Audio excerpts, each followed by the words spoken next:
అందరికీ నమస్కారం అండి. ఇప్పుడు అందరూ మాట్లాడుకుంటున్నారు వైసీపీ కార్యకర్తలు మా ఆఫీసులు కూల్చేస్తున్నారు. మేము అన్ని పర్మిషన్లు తీసుకున్నామండి.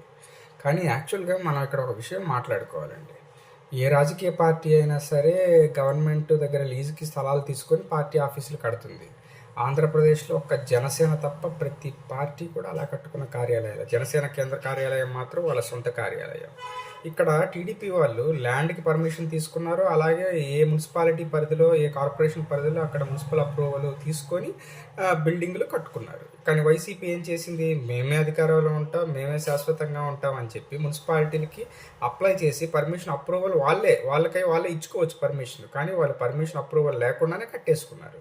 సో ఇక్కడ టీడీపీకి పాయింట్ దొరికింది. అప్రూవల్స్ లేవని కూల్చేస్తున్నారు.